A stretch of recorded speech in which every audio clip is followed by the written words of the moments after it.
नमस्कार, मैं आरबी सिंह यादव और आप देख रहे हैं मेरा YouTube channel R B Singh Yadav editor. आज हम चंदे की अपनी 10वीं किस्त आपके सामने पेश करेंगे और यह किस्त हमने भाई रवीश कुमार के साथ तैयार की है। चंदा कहाँ से आ रहा है और चंदा देने वाले जो पार्टी के लोग हैं वो कितना चंदा दे रहे हैं। आश्चर्य होगा आपको बहुत सारी चीज़ें सुन करके और देख करके। तो अब हम आपके सामने भाई रवीश कुमार का वीडियो सुनते हैं, उसके बाद फिर और भी जानकारियां आपको पेश करेंगे। सुनिए भाई रवीश कुमार। नमस्कार, मैं रवीश कुमार। बीजेपी के दानवीर कर्ण का नाम क्या आप जानते हैं?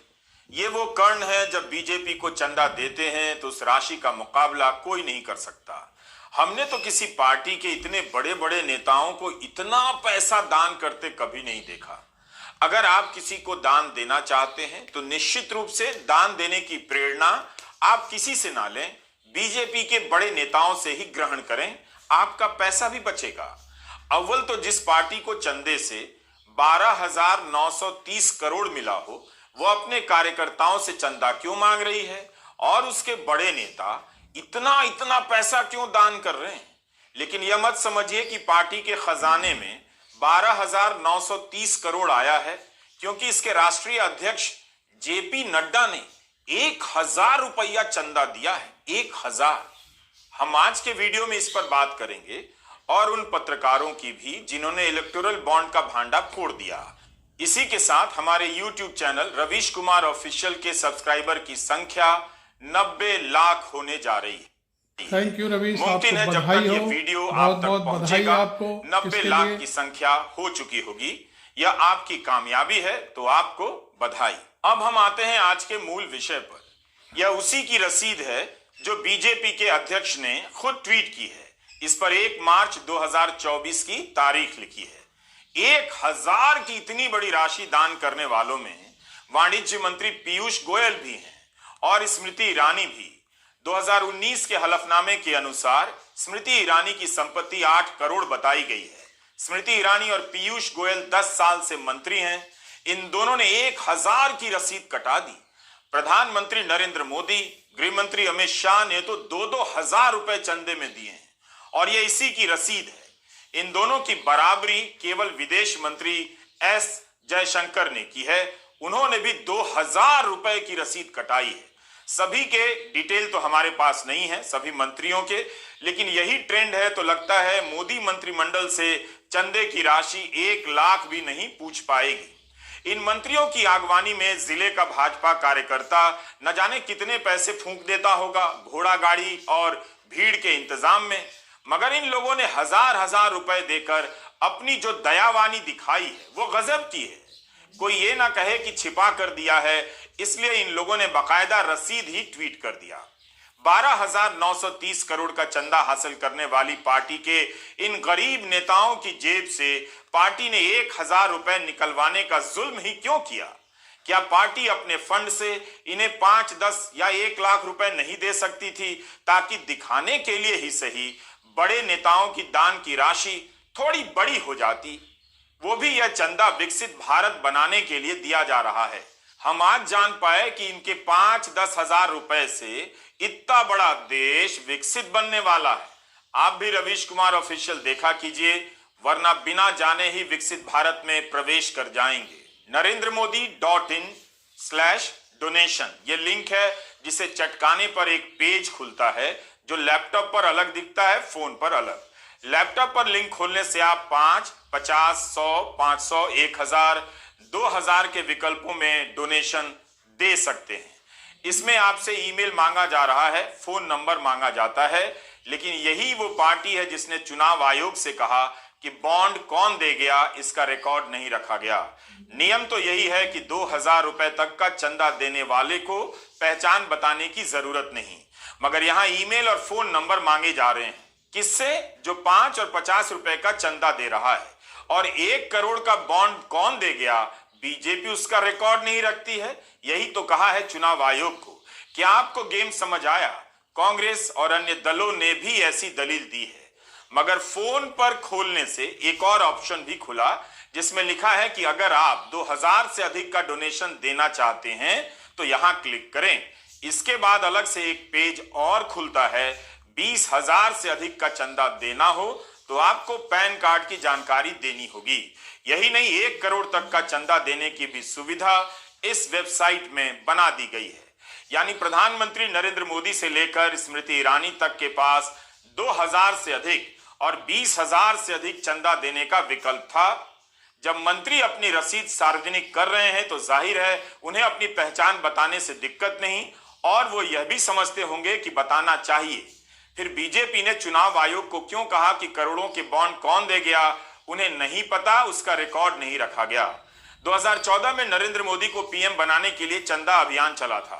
तब बीजेपी खुद ही दानकर्ताओं की तस्वीर ट्वीट किया करती थी। 22 फरवरी 2014 का यह ट्वीट है कि आकाश गर्ग ने मोदी फॉर पीएम फंड को दान दिया है। वे 500वें नंबर के दानदाता बन गए हैं। अगले दिन ट्वीट होता है, यह तस्वीर श्याम शर्मा की है। बताया जाता है कि मोदी फॉर पीएम फंड को डोनेट करने वाले ये 1000वें व्यक्ति बन गए हैं। ये किधर है भैया, किधर? भी अपने दानदाताओं की तस्वीरों के साथ जानकारी देती थी, लेकिन जब पारदर्शिता के नाम पर बॉन्ड का कानून लेकर आई तब पार्टी ने कह दिया कौन बॉन्ड देकर गया उसकी जानकारी नहीं। उम्मीद है जोश में आकर बीजेपी के किसी कार्यकर्ता ने अपनी सारी पैतृक संपत्ति ना दान कर दी हो। उसे पता रहना चाहिए कि बड़े नेता जब 1-1 हजार 2-2 हजार दे रहे हैं तो उसे कितना देना चाहिए। गनीमत है कि इन लोगों ने ज्यादा नहीं दिया, वरना 12,930 करोड़ का हिसाब इनके ही चंदे से भर जाता। लॉटरी किंग और एनर्जी ड्रिंक वालों का सैकड़ों करोड़ रुपया बेहद मामूली सा नजर आता। 2018 से 2023 के बीच 20 दलों को जो चंदा मिला है उसमें सबसे अधिक चंदा बीजेपी को मिला है, 12,930 करोड़। राजनाथ सिंह जब पार्टी के राष्ट्रीय अध्यक्ष थे, यानी 2014 के पहले, तब उन्होंने मोदी फॉर पीएम फंड के लिए पार्टी के चुने गए सांसदों, विधायकों और पार्षदों से अपील की थी कि 1 महीने की अपनी सैलरी दान कर दें। सोचिए, नरेंद्र मोदी को पीएम बनाने के लिए इन लोगों ने 1 महीने की सैलरी दी और प्रधानमंत्री बनने के बाद मोदी जी ने 2,000 का चंदा दिया। 2014 में प्रधानमंत्री बनने पर नरेंद्र मोदी ने कहा था बीजेपी उनकी मां है। मित्रों, नेशनल काउंसिल की मीटिंग में मैंने भारतीय जनता पार्टी के सभी इलेक्टेड रिप्रेजेंटेटिव से ये अनुरोध किया था कि मोदी फॉर पीएम फंड के लिए कम से कम 1 माह के वेतन डोनेट करने का वह कष्ट करें। मैं समझता हूं कि आप सभी का सहयोग प्राप्त होगा। मैंने स्वयं अपने 1 माह के वेतन को मोदी फॉर पीएम फंड के लिए डोनेट किया है। उम्मीद है जिन लोगों ने चंदा दिया, पार्टी के लिए काम किया, उन्हें इस बात का बुरा नहीं लगा होगा कि कांग्रेस से विधायक आकर उनकी पार्टी की सरकार में मुख्यमंत्री बन गए, मंत्री बन गए। उन्हें यह भी समझना चाहिए कि ऐसे लोग भी चंदा देकर आते होंगे या ईडी के डर से अपनी संपत्ति साथ लेकर आ जाते होंगे बचाने के लिए। क्या कोई फ्री में ईडी से किसी की संपत्ति बचाएगा, वो भी विरोधी दल के नेता की? राष्ट्रहित में प्रश्न पूछ रहा हूं। एक वजह यह भी हो सकती है, जिन नेताओं ने इलेक्टोरल बॉन्ड का कानून बनवाकर जिस बीजेपी को 8,251 करोड़ का चंदा केवल बॉन्ड से दिलवा दिया, वे उसके फंड में अपनी जेब से ज्यादा पैसा क्यों दे? 2,000 बहुत है। 8 दिसंबर 2018 का यह पोस्टर है। बीजेपी ने इस पोस्टर को अपने ट्विटर हैंडल से लॉन्च किया। इसमें भी सैनिकों के साथ प्रधानमंत्री की तस्वीरें हैं। लिखा है कि वे सैनिकों के लिए काम करते हैं, सुरक्षित भारत के लिए साथ आइए। इस पर यह भी लिखा है कि उन्हें चंदा देकर प्रधानमंत्री से मिलने का मौका मिलेगा।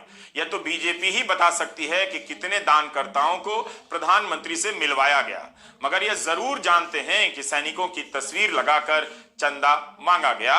और इस अभियान के 4 साल बाद 2022 में अग्निवीर योजना लाई जाती है और सेना में जवानों की नौकरी 4 साल की कर दी जाती है। भाजपा ने 25 दिसंबर 2021 से लेकर 11 फरवरी 2022 तक एक अभियान चलाया। इसका नाम था campaign to make India great. इसमें अटल बिहारी वाजपेयी की जयंती से लेकर दीनदयाल उपाध्याय की पुण्यतिथि के बीच 5 रुपए से लेकर 1,000 रुपए तक का चंदा देने का प्रावधान था।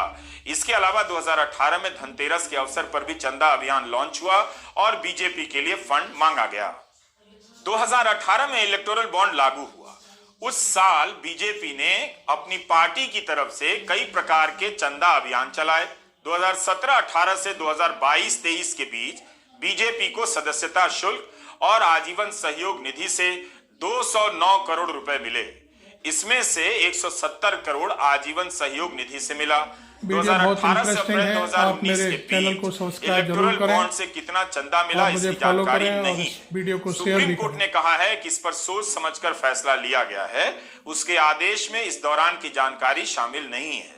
राजनीतिक दल चंदा अभियान चलाते ही हैं। जब पार्टी के नेता चाहे कांग्रेस के हों या बीजेपी के खुद चंदा देते हैं तो बताते हैं, ट्वीट करते हैं। कोई आम दानकर्ता चंदा देता है उसके बारे में भी बता देते हैं, फोटो ट्वीट कर देते हैं। लेकिन कॉरपोरेट ने, कंपनियों ने चंदा दिया इसके बारे में नहीं बताते। रेड के बाद जब चंदा दिया उसके बारे में भी नहीं बताते। विचित्र सा तर्क ले आते हैं। तो 6 लाख से अधिक का चंदा दे दिया। जयराम रमेश सहित कई नेताओं ने 1,38,000 का दान दिया और सार्वजनिक रूप से बताया कि उन्होंने पैसे दिए हैं। कांग्रेस के पास 2,000 करोड़ से कम पैसा है जो इलेक्टोरल बॉन्ड से मिला है, इलेक्टोरल ट्रस्ट से मिला है, जो चंदे से मिला है। पार्टी आर्थिक तंगी से गुजर रही है। यही नहीं, आयकर विभाग के कांग्रेस के कुछ खातों पर रोक लगा देने से मुश्किल में पड़ गई है। भारी जुर्माना भी लगाया गया है। कांग्रेस हारी हुई पार्टी है। 10 साल से केंद्र की सत्ता से बाहर है। राज्यों में भी उसकी सरकारें घट गई हैं। लेकिन उसके नेताओं ने चंदा अभियान शुरू किया तो 1,000 2,000 नहीं, 1-1 लाख रुपए दिया। राजनीतिक दलों को चंदा कहां कहां से मिलता है, कब कब मिलता है और कितना मिलता है, इसकी सही जानकारी बहुत मुश्किल है। इलेक्टोरल बॉन्ड से यह पता तो चलता है कि बीजेपी को 8,251 करोड़ मिला। इसमें इलेक्टोरल ट्रस्ट, नगद, बैंक ट्रांसफर से मिली रकम जोड़ दें तो यह राशि 12,930 करोड़ हो जाती है। स्क्रोल की वेबसाइट ने ऑडिट रिपोर्ट देखकर यह हिसाब निकाला। बॉन्ड को लेकर बहुत सवाल हो रहे हैं, मगर इसका मतलब यह नहीं कि चंदा बॉन्ड से ही मिलता है। फिर भी घोषित तरीके से किसी पार्टी के पास करीब 13,000 करोड़ हो और उसके बाद दूसरी राष्ट्रीय पार्टी के पास 2,000 करोड़ से कम हो तो इसका असर चुनावों पर दिखेगा। कांग्रेस प्रचार में पिछड़ी नजर आएगी। हर तरफ बीजेपी का ही विज्ञापन नजर आएगा। एडीआर की रिपोर्ट है कि 2020-21 और 2022-23 के बीच बीजेपी की आमदनी 23% से अधिक बढ़ गई।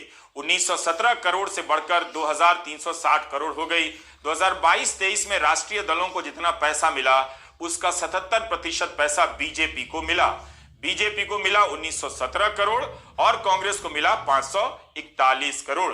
किसी भी तरीके से देखिए, बीजेपी पैसे के मामले में सभी दलों से आगे निकल चुकी है। उसके पास इतना पैसा है कि वह अपने कार्यकर्ताओं के लिए पेंशन दे सकती है और पार्टी पदाधिकारियों को वेतन दे सकती है। 12,930 करोड़ की राशि सामान्य नहीं है। यही नहीं, दूसरे दलों के पैसे वाले उम्मीदवार ईडी वगैरह की जांच से डरकर बीजेपी में आ जाते हैं। इस तरह विपक्ष को आर्थिक रूप से ही नहीं, उसके मानव संसाधनों से भी कमजोर कर दिया जाता है, उनका अगवा कर लिया जाता है। ईडी के डर से बीजेपी में जाने वाले नेताओं को दल बदल के रूप में देखा जाता है, मगर यह दल बदल नहीं है, एक प्रकार का अपहरण है। नेताओं से लेकर कार्यकर्ताओं को अगवा किया जा रहा है। एक वरिष्ठ नेता, नाम नहीं लेना चाहता हूं, इसी प्रदेश के एक वरिष्ठ नेता कांग्रेस पार्टी को छोड़ते हैं और रो के कहते हैं, मेरी मां से रो के कहते हैं कि सोनिया जी, मुझे शर्म आ रही है, मेरे में इन लोगों से, इस शक्ति से लड़ने की हिम्मत नहीं है, मैं जेल नहीं जाना चाहता हूं। और ये एक नहीं है, ऐसे हजारों लोग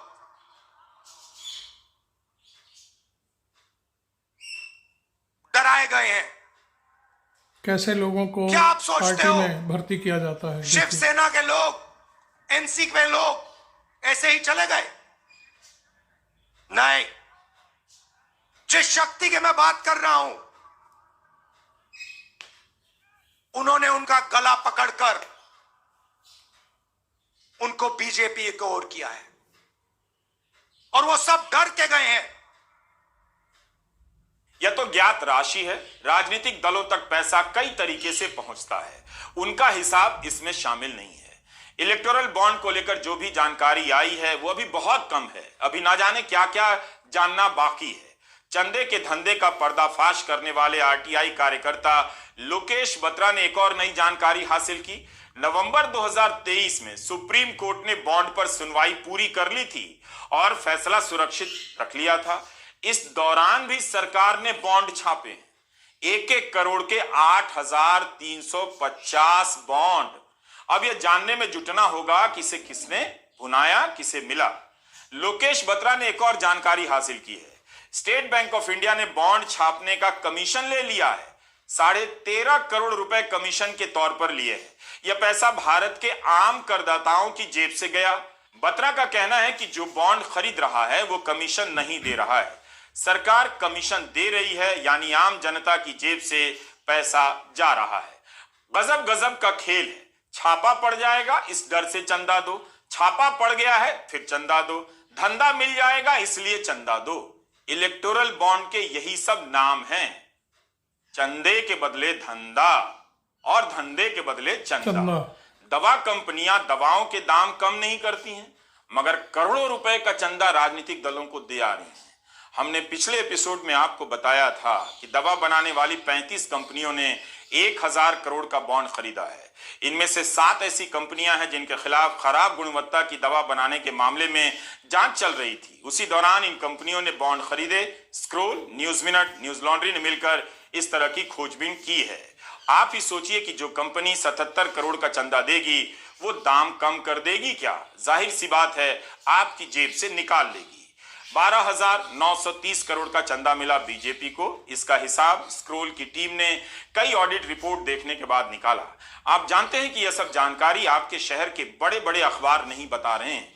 अगर वे हिंदी के अखबार हैं तो उनमें इस तरह की जानकारी आपको मिलेगी ही नहीं, बल्कि रिपोर्टिंग ही नहीं है, बंद हो चुकी है।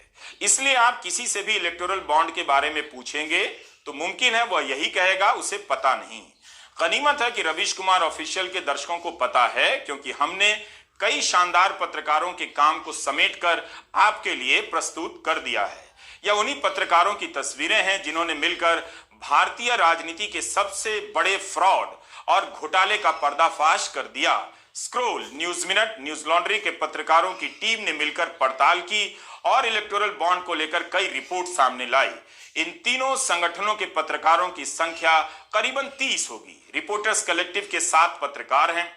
हम नाम के साथ सबकी तस्वीरें मैच नहीं करा पा रहे, मगर इन सभी का नाम पढ़ना चाहता हूं। सुप्रिया शर्मा, धन्या राजेंद्रन, अबान उस्मानी, आनंद मंगनाले, अनीशा सेठ, Anjana Meenakshi, Ayush Tiwari, अजीफा Fatima, Basant Kumar, Divya Shlesha, Jayashree Arunachalam, जोयाल M Rajshekhar, Maria Teresa Raju, Nandini Chandrashekhar, नील माधव, निकिता सक्सेना, पार्थ एमएन, पूजा प्रसन्ना, प्रज्वल भट्ट, प्रतीक गोयल, प्रत्युष दीप, राग मलिका कार्तिकेयन, रमन किरपाल, वैष्णवी राठौड़, रवि नायर, सांची हेगड़े, शब्बीर अहमद, शिव नारायण, राज पुरोहित, सिद्धार्थ मिश्रा, तबस्सुम, बरनागर वाला, ये सभी नाम scroll, news minute, news laundry की टीम के हैं। रिपोर्टर्स कलेक्टिव के कुछ और नाम हैं: नितिन सेठी, फुरकान अमीन, हर्षिता, मयंक अग्रवाल, तपस्या, अनूप जॉर्ज फिलिप, श्री गिरीश जलिहल है।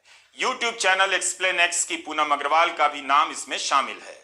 आप इनके चेहरे भले न जानते हों, मगर इनका काम भारत की पत्रकारिता में स्वर्णिम अक्षरों में लिखा जाएगा। आप इन संस्थानों को मजबूत कीजिए, इनकी रिपोर्ट को पढ़िए और हो सके तो आर्थिक मदद भी दीजिए। गोदी मीडिया के दौर में इस तरह के पत्रकार होना, कम पैसे पर काम करना और हर महीने सैलरी का इंतजार करना, ये एक ऐसी लड़ाई है जिसकी रोजाना तकलीफों की चर्चा आप तक नहीं पहुंचती। हम सभी को इन पत्रकारों का आभार व्यक्त करना चाहिए। बुजुर्ग लोकेश बत्रा भी तो पत्रकार ही हैं, जिन्होंने आरटीआई से हजारों पन्ने की जानकारी निकालकर झूठ का भांडा फोड़ दिया। आपके घर में जो रद्दी हिंदी का अखबार आता है उसे तुरंत बंद कीजिए। उसकी रिपोर्ट और इन सब की रिपोर्ट उठाकर कभी भी तुलना कर सकते हैं। आपको पत्रकारिता का फर्क पता चल जाएगा। आप देखेंगे कि इलेक्टोरल बॉन्ड पर काम किसने किया है। इन पत्रकारों ने किया है जिनकी तस्वीर अभी अभी दिखाई और नाम बताए, मगर अमित शाह इन्हें इंटरव्यू नहीं दे रहे हैं। दे किसे रहे हैं? उन चैनलों के एंकरों को जिन्होंने ना तो ऐसी खबर की है और ना ऐसी किसी खबर को आगे बढ़ाया है। अगर इन पत्रकारों को गृहमंत्री इंटरव्यू दें और जनता देखे तो पता चलेगा कि गोदी मीडिया के एंकर पलटकर भी सवाल पूछने के लायक नहीं हैं। अमित शाह गोदी चैनलों के कार्यक्रम में बहुत आसानी से कह देते हैं, राहुल गांधी यह बताएं कि इंडिया अलायंस की पार्टी को 6000 करोड़ का चंदा कहां से मिला। यह बात तो है, मगर और ज्यादा बात ठीक होती जब अमित शाह खुद यह बता देते कि बीजेपी को 12,930 करोड़ का चंदा कहां से मिला, छापे के पहले कितना मिला और कंपनियों पर छापे के बाद कितना मिला। बीजेपी 10 साल से केंद्र में है। वह दावा करती है कि भ्रष्टाचार दूर कर दिया गया है। चुनावी चंदे को लेकर जो रिपोर्ट आई है उससे भ्रष्टाचार से लेकर वसूली तक के संदेह पैदा होते हैं। बीजेपी को इसकी जांच की मांग करनी चाहिए, ना कि ये बहाना बनाना चाहिए कि कांग्रेस को भी चंदा मिला है, तृणमूल को भी चंदा मिला है। यह मामला इसका नहीं है कि किसे क्या मिला या सबको मिल गया। मामला यह है कि एक ऐसा कानून बनाया गया जिसके इस्तेमाल से कई कानून तोड़े गए। अगर छापे के बाद चंदा देने का मामला साबित होता है तो यह एक तरह की वसूली है, हफ्ता वसूली। छापा मारने वाली एजेंसी बीजेपी की सरकार के नियंत्रण में है, विपक्ष के नहीं। नमस्कार, मैं रवीश कुमार।